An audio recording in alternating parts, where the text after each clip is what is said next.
You're now listening to a Bobby Johnson beat. Hey, my main bitch and my savage man, I can get 2 for battle, hold me up on each of pink. I need to go. Tune in to Too Much Media. Hey guys, before I start this video, I just wanted to talk about something random real quick that I think is funny because I'm eating a Twix right now before I started the video because I needed some insulin to get my blood sugar up a bit before I started the video so I could really, I have the topic I want to talk about today. I really want to, get through to you guys and make sure I articulate myself well. So I was like, I need a little bit of sugar to get a boost of energy. So I was like, I brought some Twix earlier today. Like, those little 5-pack Twix. Like you can, it's 5 in 1 pack of fun-sized Twix. So I ate 2. Well, I'm still eating 1, but I ate 2. And as I'm eating the Twix, I'm thinking in my head, do you guys remember that clip of Kanye when he was yelling at the room of people and he's like, and they made the Twix double the size. They're trying to kill us. And I am fully a part of that sentiment of people who think that they're trying to kill us through the food. And every time every time I see those foods where what's it called, it's like a brand new, we drop a new color of Takis or a new flavor wave of cereal or just some weird thing like Sprite flavored cinnamon toast crunch or just weird stuff. I always look at it and shake my head and they're really trying to kill us. They hate us. Sprite flavored cinnamon toast crunch? What? Now back in my day, we wouldn't stand for this. What is going on, So as I'm eating the Twix, I'm thinking about Kanye yelling about the Twix being double the size and how they're trying to kill us. And I'm like, Kanye, I figured it out. Eat the fun size Twix. Get the fun size, Kanye. They trying to kill us. I hear you, yay.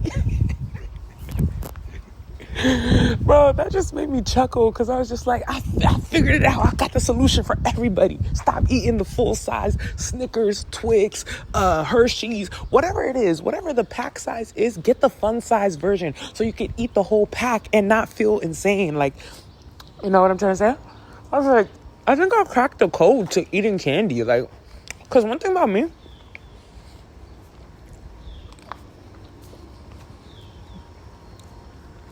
from time to time, I need a little candy. I need some candy. I need just something sweet, like some ice cream. I think my 2 main sweets, I would say, is candy and ice cream. I'm not really too big on pastries or things that are doughy. I don't know. Things with dough remind me of Pillsbury Doughboy. I don't like things with dough. I mean, to an extent, puff, puff. I'm African now, but see, even puff, puff, it's not that sweet. You don't put much sugar in it. Africans don't like sugar that much. So it's not like a pastry in the way an American would think of a pastry. It's like a salty sweet pastry. It's I don't know. Anyway, this topic has gone on long enough, though. But I did want to come and tell you guys, get the fun size if you think they're trying to kill you. And once you open candy, you insist on eating it all.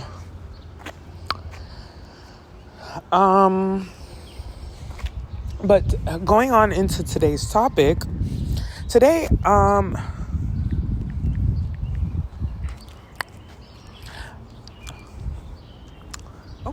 Okay. I'm at this little outdoor gym place where it's basically all the equipment that you see in the gym, they have it, but it's all outside. You know how they have it in China and stuff where it's outdoor gyms and you'll see a bunch of old people just at the outdoor gym working out. Yeah, I'm at one of those, but in America. And there's this little girl and she came with her grandpa and she's working out. She's doing push-ups, trying to do pull-ups. I'm like, oh, that's so cute. I love seeing kids do little fake adult things Or like, oh, like look at them learning what it's gonna be like to have to be an adult. Like they're doing like their little version. Like remember when you're a kid and you swear that the adults in the house are the enemy of progress because they won't let you sweep. You're like, oh my God, they won't let me sweep. Like, I want to wash the dishes. I want to vacuum. I want to do this. I want to do that. Like, you want to do all the adult stuff because you swear that they're trying to gatekeep cleaning. And they're like, okay, here. Since you swear that I'm trying to keep you away from cleaning, clean. And you think it's the funnest thing ever. And then you start actually getting good at it. You're not just making a mess every time where your parents are just being patient and letting you do it. Now you're getting good. And now when it needs to be done, they just immediately call you. They're like, hey, ari fitta. Fitta na mengto. Oh yeah, wala de. Vessel ni jodi dok. Ya no da. Anyway, let's get started in today's topic, everybody. I want to welcome you to the first ever episode of a new course I like to call the Creative Success Course. So in this course, we're going to be discussing little tricks and little ways and challenges that we can do and that have worked for me to increase the chances of creative success and to see progress towards creative success. I thought this would be a cool concept so that we could just get more in depth into what are some things that we can do to increase creative success without necessarily having to rearrange our lives and rearrange the things around us too heavily. Because I think that I have become like so good at being that person where I can get two things done at once, where like you see me, I'm doing what you're doing and I seem very relaxed and like I'm just doing whatever you're doing, but at the same time I'm getting a lot of other things done and killing two birds with one stone while seeming like I'm doing the same thing as you, but you're not realizing it. So I've become quite adept at this. And, you know, a lot of uncreative people will push on this sentiment of it's better to do one thing well than multiple things badly at once. And I feel as though this is a mentality that has been pushed on to creative people in order to hold us back, because a lot of times people are threatened by the idea of your success and they don't want to see you further yourself in whichever way works well for you. They want you to do it their way because they know their way doesn't work. Because clearly if their way did work, they wouldn't be, shitting on your way. They would just be being quiet because that's what someone whose way works knows how to do it. They're quiet. One thing you'll notice, if people who have a good way of getting things done and being successful about getting things done, they never share the recipe to their success overly. Like if they're genuinely questioned by someone who is genuinely interested, they might share some tips and tricks, but they're not going to be, pushing it onto you of like, that's not the way to do things, this, that, and the third. They're more going to quietly observe you because they want to pick up on something that you're doing well if you are, so that they can add it to their routine. And if you're not doing well, they'll just ignore you. But people who are always trying to tell you that your way is wrong, oftentimes they're just trying to sabotage you. And the worst thing you could do is listen to them. And I feel as though something that's been pushed onto me a lot of my life is that doing multiple things at once is a bad idea and creates a higher probability of lack of success. But what I found from ignoring those people is that it actually increases my success personally. Personally, I work better doing multiple things at once than one thing at a time. Although, like, the thing that they'll say is that you're slowed down when you do multiple things at once because you can only do a little part of all the different things. And so it takes longer to complete each task because you keep stopping the task before it's completed to start a new task, and then you have to come back again, right? Versus if you just do one task at a time, completely finish that task and focus on that, then you'll complete it quicker and then you're able to move on to the next task. Now, I do hear that mentality for certain things. Like, obviously, I don't know, like if you're someone with overly, like, let's just use the term ADHD, since that's what people talk about a lot in modern day. You might, like, start cooking dinner, then go here, and then start cleaning up here. And then, you certain things is like, come on, just finish dinner first. So at least the dinner is done cooking, and then go do the clothes. Certain things is like, there's like levels to it, right? But then at the same time, let's hypothetically say that doesn't work for you, right? I'm going to continue with the dinner analogy and like doing other things around the house, and you need to get dinner done. I found it's better to do a bunch of different things very slowly and at the rate that works for you. Dang, this little girl is getting it. She's about to be the fittest little girl in 3rd grade. Like, they not... I'm sorry, I'm getting distracted, but let's get back on subject. Like, let's say that you're doing multiple different tasks extremely slowly, and you're just getting it done really slow, and it's taking you much longer to complete any task at all. You haven't gotten a single task done because you have like 10 uncompleted tasks that are all at like 48%, let's say, right?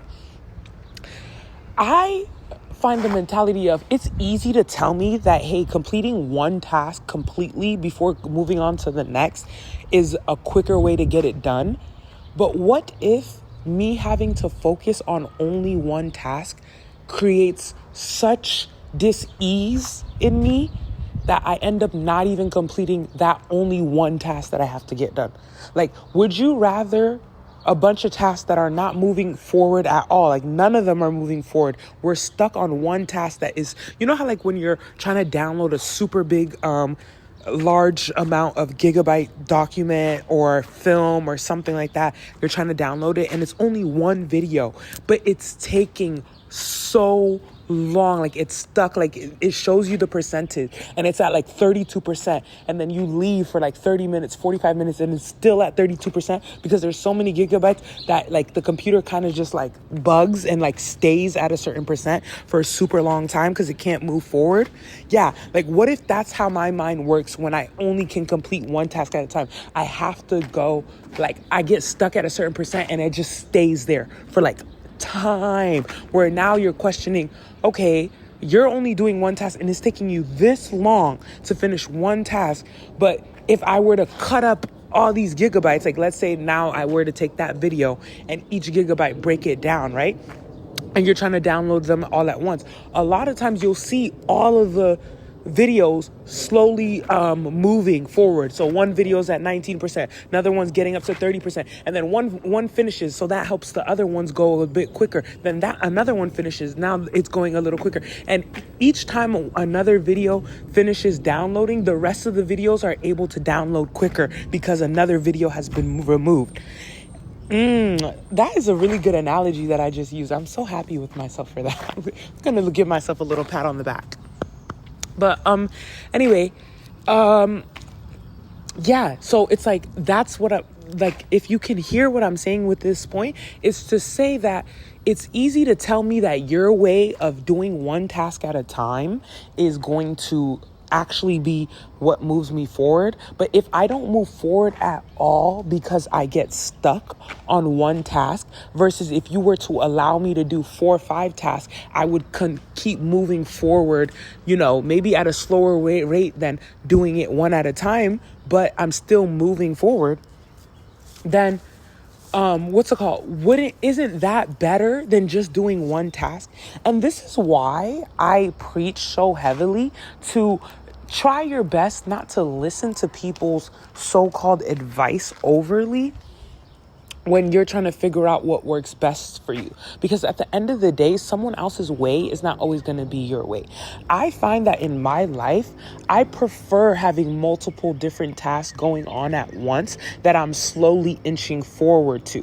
What you find when you use this methodology instead of the traditional way of how you're explained is the best way to do things, is that now as you move forward with all, let's say, for example, 5 of your tasks, let's go back to the dinner analogy. Let's say you personally cannot cook dinner all the way through and then go do all the other household chore tasks because you're mentally, it just doesn't coexist with you. And instead, you need to do a little bit of the laundry, a little bit of dinner, a little bit of the dishes, a little bit of reorganizing, and a little bit of what's another household task? Vacuuming, right? If for me it works that, okay, first I'm going to, chop up all the vegetables, and I have all my vegetables set ready for later on when I'm gonna go cook. Now I'm gonna go upstairs, start folding the clothes. Now the clothes are folded, I can actually put in a new load of laundry. While that laundry is in there, in there starting to wash, and I literally, who's gonna sit there and watch laundry wash? I'll go and start vacuuming the room closest to where the vacuum lies, like whatever it is. So if the vacuum is in the closet in the hallway, I'll just vacuum the room that is closest there. I've finished vacuuming that room, stop the vacuum real quick, go back downstairs, and get the protein in the oven. So while the protein is in the oven, go back, check on the laundry real quick, put the clean clothes in the room that I just vacuumed, that is fresh and clean from vacuuming, and put the clean clothes in there because I'm going to come back and fold those later. While those are sitting there, I put in a new load of the laundry, go vacuum another room. Now that I'm done vacuuming another room, check on the protein. Protein is ready. What's left for me to do is the carb. I need to boil the potatoes. Let the potatoes start boiling. Go back upstairs, fold that first load of laundry. When I'm done folding that first load of laundry, boom, perfect timing. Now the last load of laundry is done and a second room has been vacuumed. I can put the new clothes that just came out in this new room that has been vacuumed, and because there's folded clothes in the last room. Go back downstairs, get the potatoes out of the water. Now that the potatoes are out of the water, sit that down, because since they're boiled, all I got to do is mash them, add the milk and all that kind of stuff. It'll probably taste good if it's fresh anyway. I can take a second. The protein's done and the carb is done. I already chopped up the vegetables, and vegetables are pretty quick to cook, / if it's a salad, it's just throwing everything on top of each other. Good. Dinner is basically 80% done. That last 20%, even if it's literally time to eat dinner, I could probably do within 20 minutes. No problem. Go back upstairs, put the folded clothes away. Now that the folded clothes are away, continue vacuuming. Oh, boom. While I was vacuuming, I heard that the last load of laundry is done. That room where I had the other clothes that were not folded, I can just add the new clothes that have just come out to that pile as well. Boom. Now that pile has been filled up, finish vacuuming the rest of this house, go back upstairs, fold that last bit of laundry. Now that it's all folded, it's still sitting there folded. It needs to be put away, but I need to go finish up dinner. Finish up the last little bits of dinner. Dinner is done, but everyone's not ready. It's like not time exactly yet. So now I can just go back upstairs, put all the clothes away, get myself a little bit settled because dinner's technically done, and just wait for time to be dinner and do any last little bit of organizing. Now that everything's away and technically clean, organize up the house, and now eat dinner. Like, do you see how I just explained a person doing 5, 6, if you have kids, that was a short list. Like, you're doing way more than what I just listed. But I needed to give you an example that will show you the mentality it takes to get it all done. You know what I'm trying to say? So I'm just trying to say is like, look at what if that person just sat there, completely made dinner, completely did laundry, completely did vacuuming, and then completely did folding the clothes, right? Those are tasks where in between the task, there's moments of waiting. It would have taken twice as long, maybe even more, to do all those tasks if you only did them one at a time. If I only did dinner, I have to sit there and wait for the chicken to cook, wait for the potatoes to boil. Even while you're cooking dinner, you have to do multiple tasks at once. You got to let the potatoes boil while the chicken is cooking, and then while the potatoes and the chicken are boiling and cooking, chop the vegetables. Like, even even if you were to do one task completely through and through, you have to do multiple things at one to do that one task through and through. So that's why I'm like, the more I think about that ideology of only doing one thing at a time, the more I think it's dumb. Like, I don't agree with that. I'm like, that's not even how the human brain works. If I mentally have the capacity to do multiple things at once, why would you discourage me from improving that muscle? In my belief, the fact that it takes longer to do multiple things at once than it does to complete a task fully before you move on to the next one is proof that you just haven't built up the muscle of completing multiple tasks at once. I believe that it's a muscle you can build up, and the better you get at it, the quicker you are than people who are only doing one task at a time at just completing things as a whole. Because the art of doing multiple things at once teaches you the art of completion, because now you have to be a person who is extremely focused on making sure things get completed, because you have multiple things that are uncompleted all at once. So that idea of completing things gets I think more stronger in your brain, because it's like, okay, another thing done. Now I have like 60% of this left, 30% of this left, 80% of this left, and 20%. Which one of these do I want to start moving the percentage up in next? And which is the smartest based off what needs to be weighted on and what needs to keep going? Like, these type of things are super valuable to know how to do. And this is why not all advice is supposed to be followed to the T, okay? Now, let's get into what I titled the video. I needed to preface this with this part because it'll help you understand what I'm trying to teach you right now. This is a very important lesson for your creative mastery and for how you're going to get further in figuring out how to, how to improve your creative ability and see success in your projects being completed and completed to a capacity that you yourself are proud of. You know, it's one thing for other people to be impressed with your creative ability, but what matters most to a creative is themselves being impressed with it. So if your ability to complete increases, you'll be able to notice what you like about your own creative projects more. Okay. And another thing is, with a creative endeavor, it's highly emotional. You need to allow feeling to be a part of your creations. Therefore, if you're not in the mood to do it, at the end of the day, there's other creative projects you can be working on that you, in the wrong mood of this project working on it, won't be able to get it to the level of which you yourself are proud of the work. You will always have a bad taste in your mouth with the work because it wasn't made in a mental state of what the energy you're looking for that project to have is, okay? So that's why I believe in having multiple projects going at once, so then that way you can use your energy properly to reinforce what you want to do. Like for me, for example, the past couple of days, I haven't really had the energy to talk and to over-explain things to people in the way that I wanted to.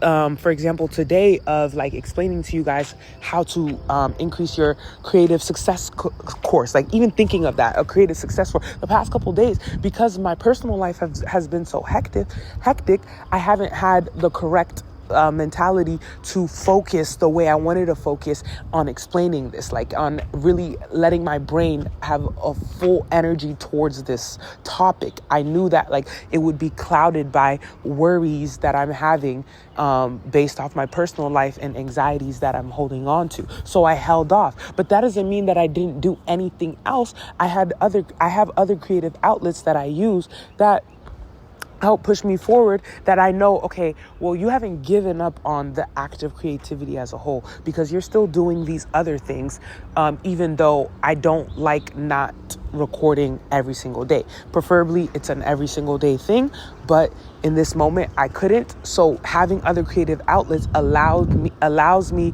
to free myself from this for a bit, but without doubting myself and without having a negative association with the fact that I'm not doing what I feel I need to be doing to be pushing things forward. There's other things I can be doing if it's not recording. I can, be working on new art for the channel. I can be working on the ideas behind the things I'm going to be discussing. I can be working on rewatching my old videos so I can understand what I did well versus what I didn't like about what I did in my old videos.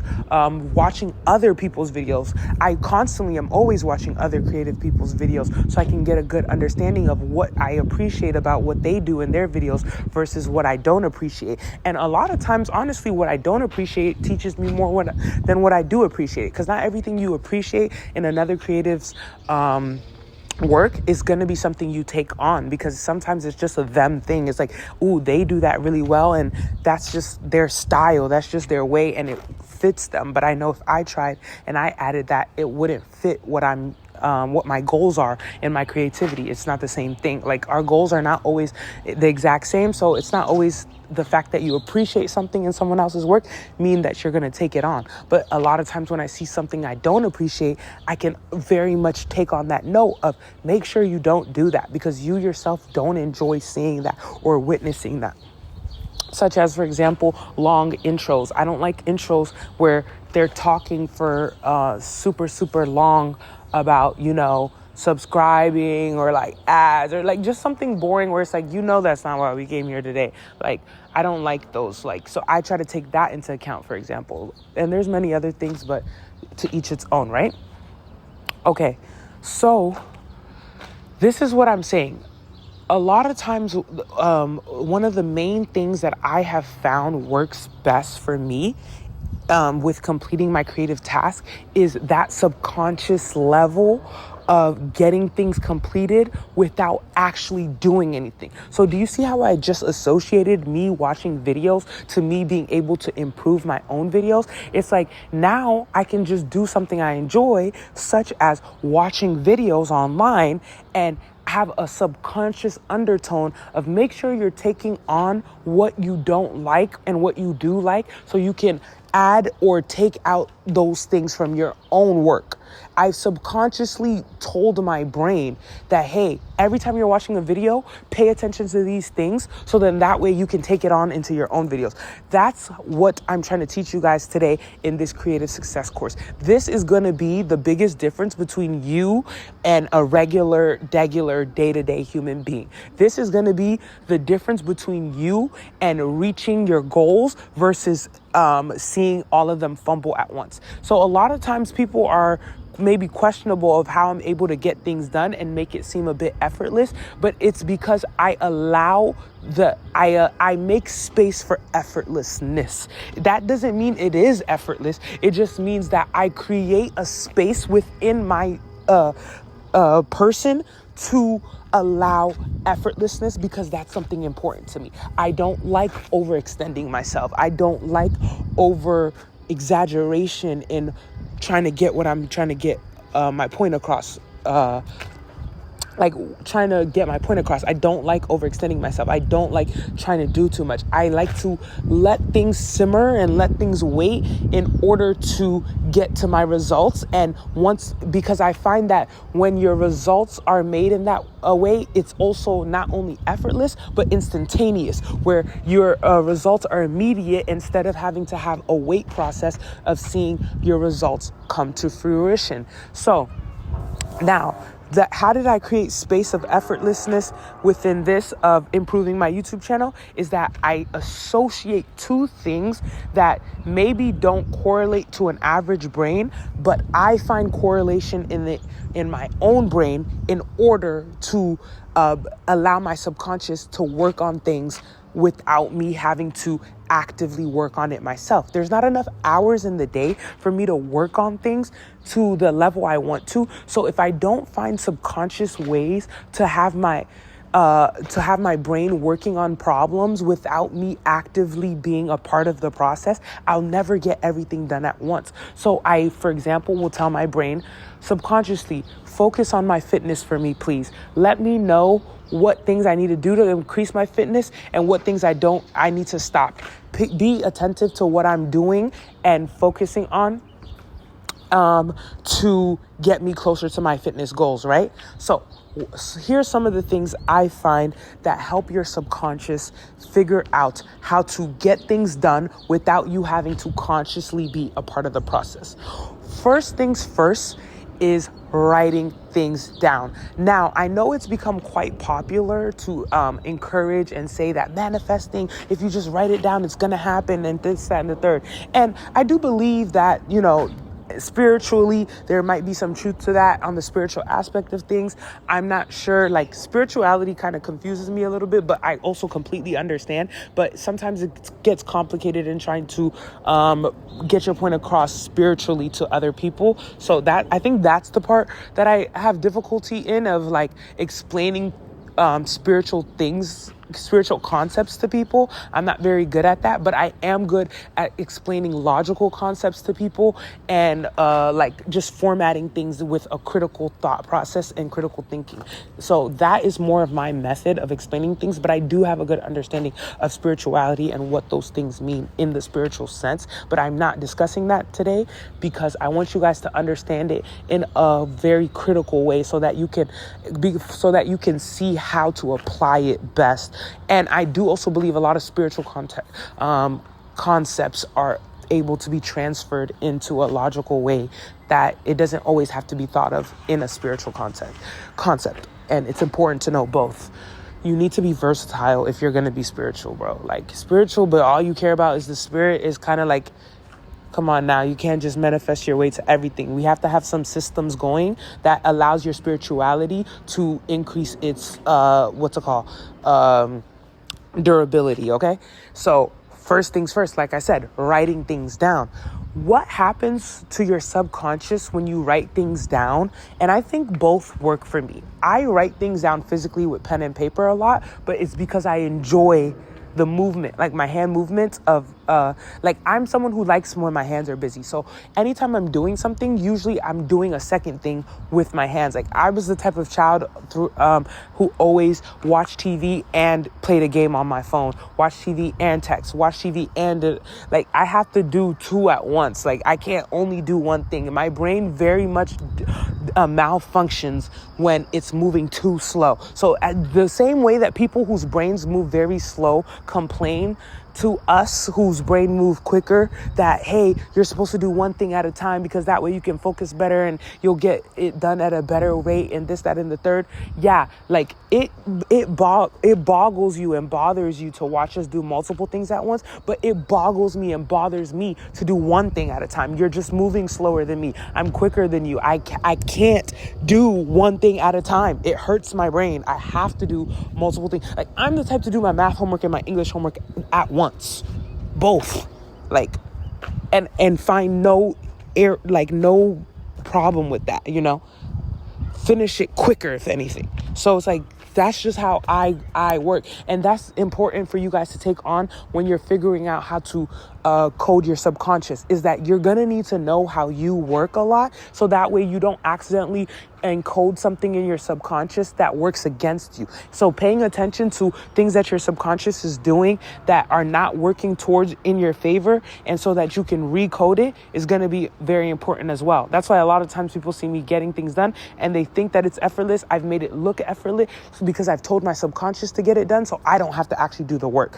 I don't have to actually do anything. My subconscious will get it done. So it seems like I'm not doing anything, but I am actually working very hard and I am actually doing a lot of things, but I'm just not realizing it because I make sure that my conscious can just focus on more enjoyable things, so while my subconscious does the more in-depth, deep analysis of and the truck and the terror and the things that are just really hard and grimy and I let my subconscious work on, so that I can overall be a pleasant person to be around, because I think I would be quite miserable if I spent too much time focusing on these things, right? So what I find is that I like to write things down physically, just because I like hand movements and I like seeing what my hands create when I write things down, right? But I also type things out as well. And I find that typing it and putting it in my phone and having it as a constant thing that is with me in my pocket, because my phone is always with me, that is typed up and I can look at it with an immediate, as soon as I need it. Because sometimes if you write things down, you lose the paper, or you don't remember which journal you put it in, or you don't know which page it's on, or the journal is left at home and you're somewhere else. Like, there's things where when you write it down physically, you can't have it in a moment's notice that is good to type it out. So you're going to want to have both. You're going to want to have written out things that you spent the time to sit down and use your actual hands to write, so that your subconscious has a deeper memory of things you write.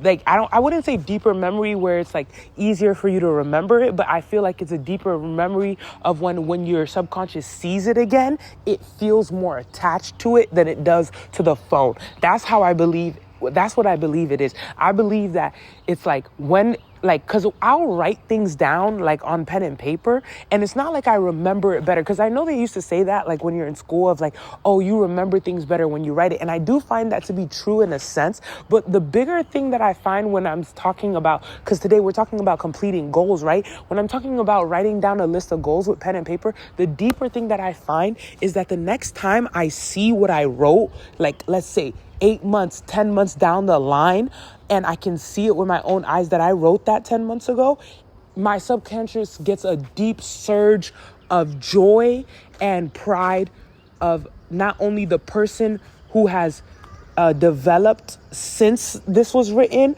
but also the person who existed when they wrote it, to even think of these things that this new person 10 months later completely still agrees with, as far as picking of goals.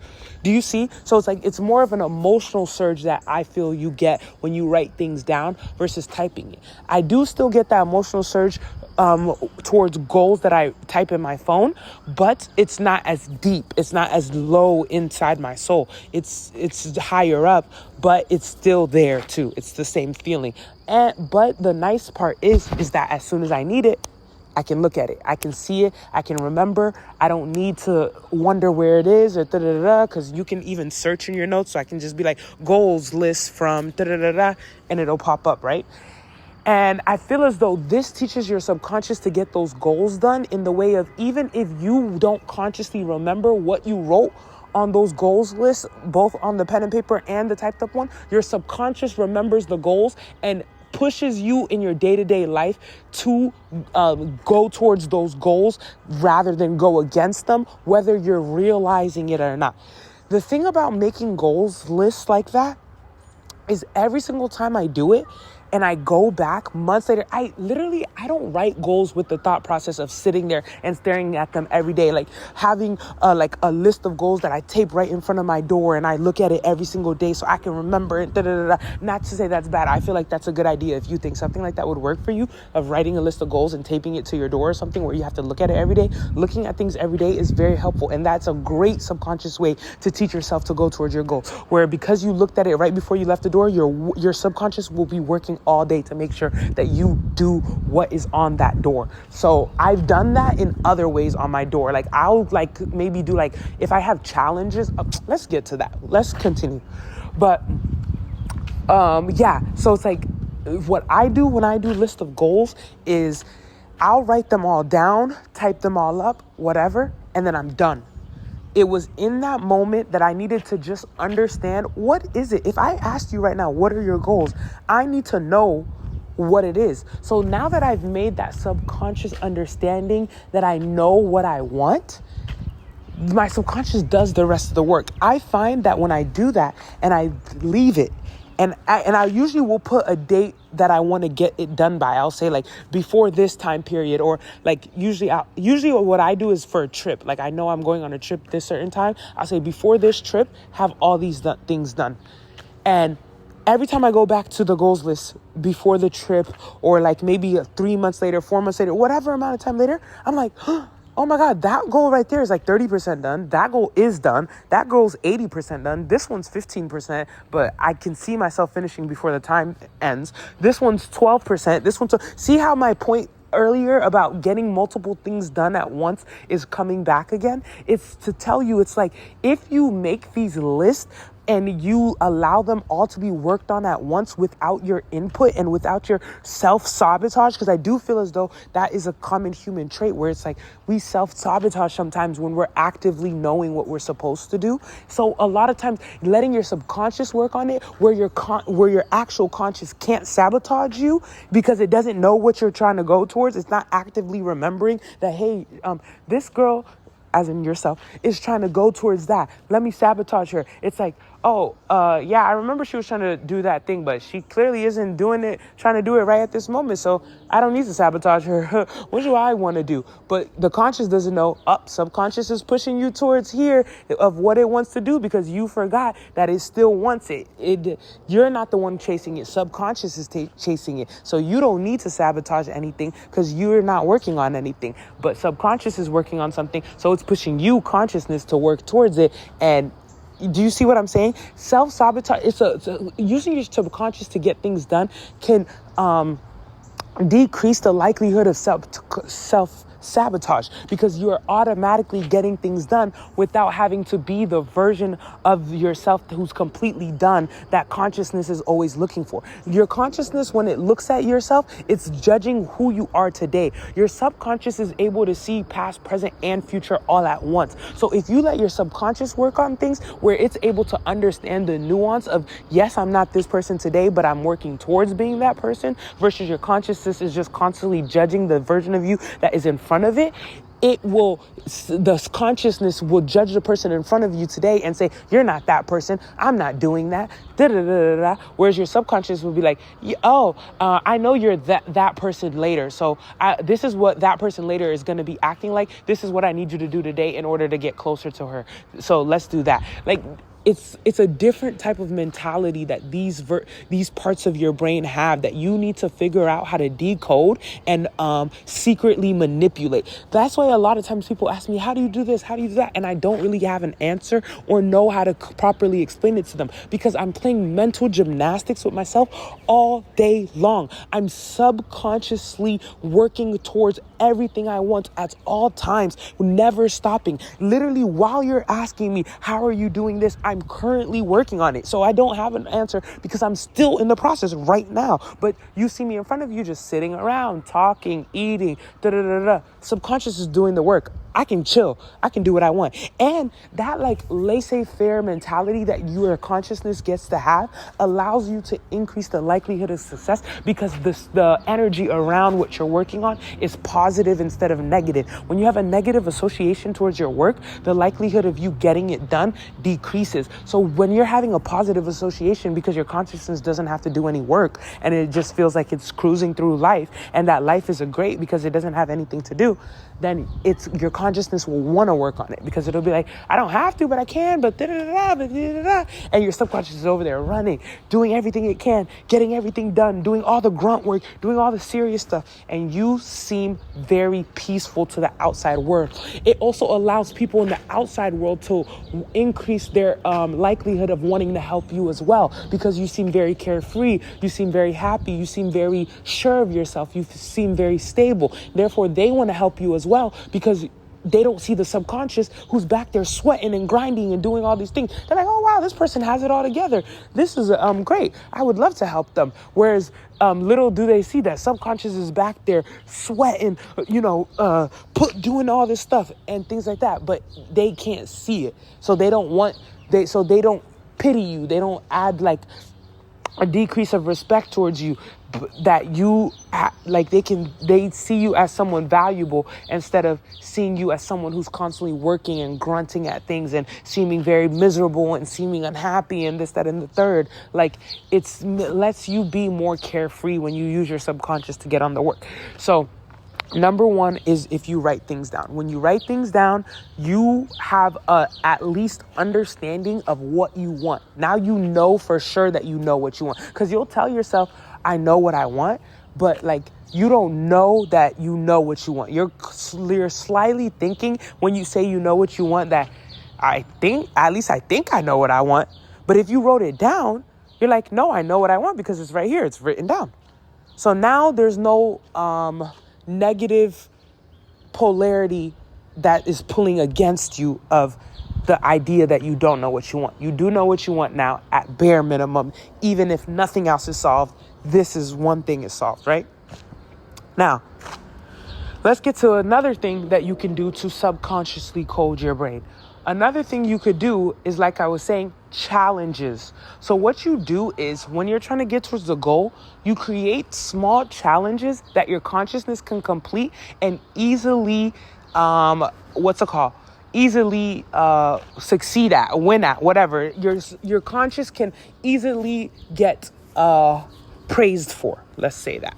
Your subconscious could easily get praised for. Do you see how earlier, for example, I had come up with an analogy and I patted myself on the back? That was a small way that I praise my consciousness of saying, ooh, today, look at the version of you today and how you're able to get this thing done.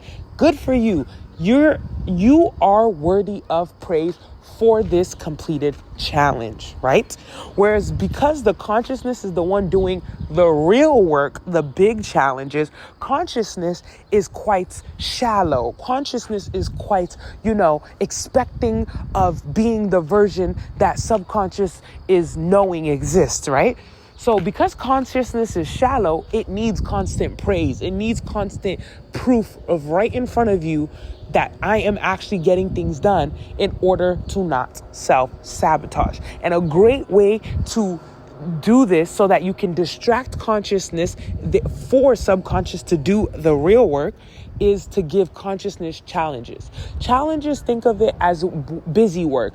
Think of it as things that your consciousness can do in order to stop you from self-sabotaging. Back to the fitness regime analogy that I was using earlier of like, sometimes I'll tell my subconscious to keep a lookout for my fitness for me so that I don't have to do it consciously. So, hey, subconscious, I want to increase my ability of flexibility. Start working on that for me, right?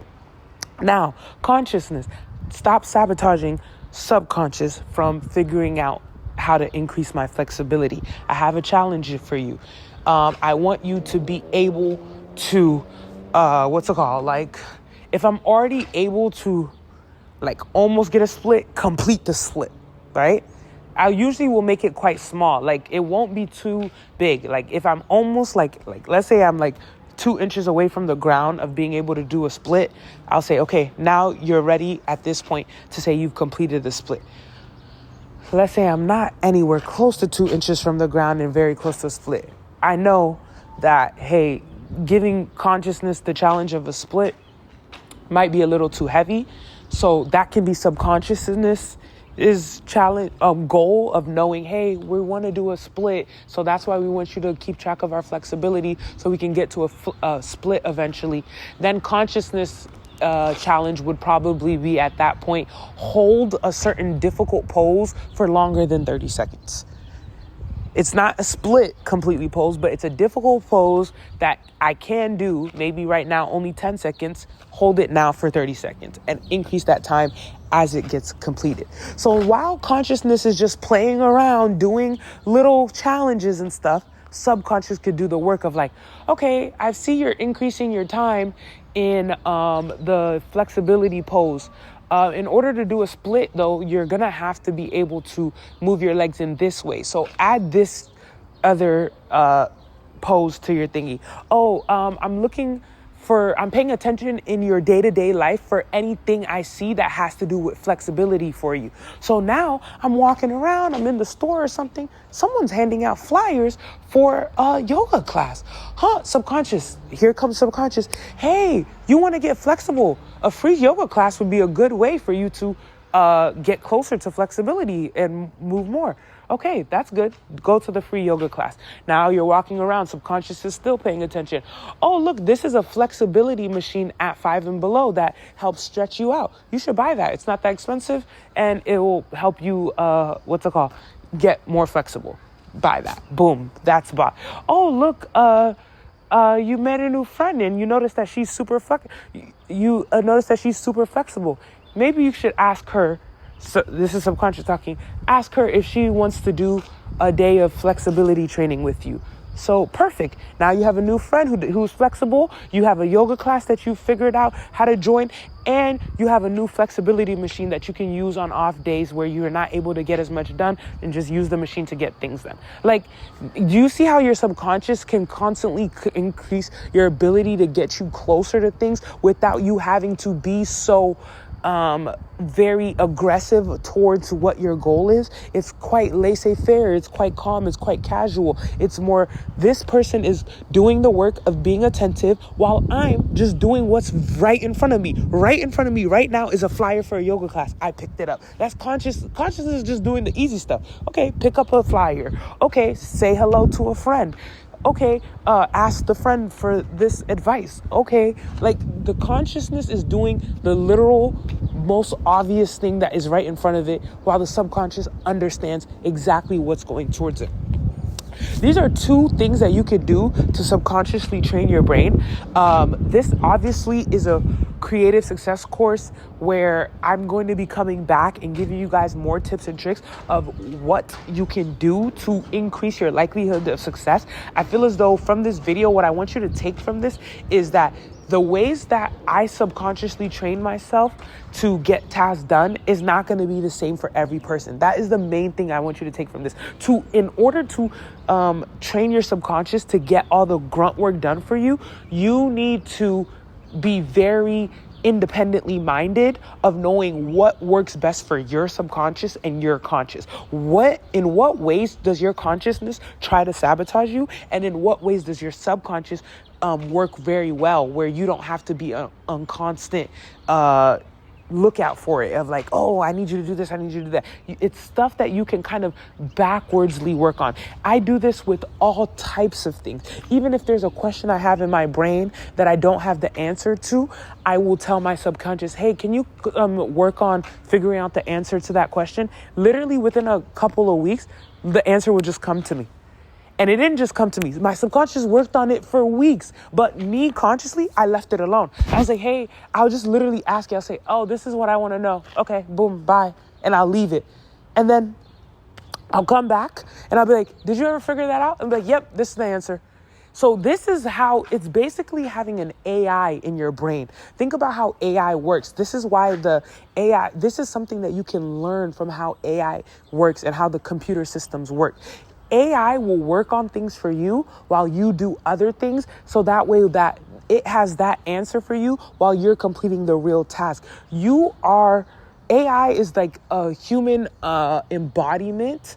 Like, this is a spiritual analysis of like things that are created in real life are always like kind of a spiritual underlying of something that already exists. AI is a human form of us bringing what exists in our brain to life. We already have AI in our brains naturally. Now we have a physical form of AI too, where you guys can conceptualize now how it works in your brain and have a second AI. It's like having two AIs. Your subconscious is the AI that is inside your body and personally coded to you, and can be even better coded to you the more you use it. Just like in real life in AI, how you can train ChatGPT to understand you better and know what you want and you don't want, you can do that with your subconscious too. It literally works the exact same way of training your subconscious to do what you want it to do in the way you want it to do it, where you don't have to constantly be focused on it for it to get done. So that's what I want you guys to understand. It has to be very independently minded, and it has to be focused on what patterns and things work for you best. No one person's AI or ChatGPT conversations is going to look like the other the more they get into it. But just like ChatGPT or other AIs, it takes time for the AI to slowly start to reframe its code to fit you. So it takes time. It's going to be at 10% towards you, 20%, 30%. The stronger you get at training your subconscious and coding it, the more it will advance and turn to a better AI system for you. Okay. So it's like Jarvis with Iron Man. It's like you can build your own Jarvis. It just takes time. So even that subconsciously coding your subconscious. Whoa, doesn't that sound like a mind war? But I feel as though that's how I've gotten to my most current state of subconscious coding, is that I have also subconsciously coded my subconscious, of telling my subconscious, hey, I want you to work this way, please. Start working on how you can figure out how you can work for me better. You see, like, work on that. That's what I want and that's when you start to notice things like synchronicities, alignment, all these fancy terms that we use spiritually, of like, oh, you manifested because you wrote this down. Oh, this is called alignment. This is called synchronicity. Training your subconscious is how you see those things start to come to life more. And this will help you see your creative successes happen more naturally, more fruitfully, more effortlessly, so on and so forth. So please take that away from this. And I hope if you guys have any stories of, coding your subconscious, or, anything you have to say about this topic, leave it in the comments. Make sure you guys are liking, make sure you guys are subscribing, all that YouTube stuff, so we can build our creative community and better discuss these subjects of how we're going to increase our likelihood of success. And also so you can follow up on the course, because I'm going to continue giving you guys tricks that I do that are not, typically talked about, but work super well. I've noted the reason I'm giving you this as a tip and trick is because I've used it, and I've used it in ways, like, I don't even want to get too in depth with the examples of ways that I've used it, but I'm telling you, I befuddle people with the way I use it. It actually works so well, and that's the only reason I'm giving it to you guys as a key and a trick, because it works, and I've seen it work, and I've done it myself, and there's proof in the pudding. So try it out. See if you can figure out how to start coding your subconscious, and if it helps your creativity, because I'm 100% certain that it will. And this is episode 1 of the Creative Success course, and I'll make a playlist, and we'll have more episodes of this course. It's a new little segment I want to start doing on this channel. So if you like that idea, like the video. See you guys in the next one. Rock on.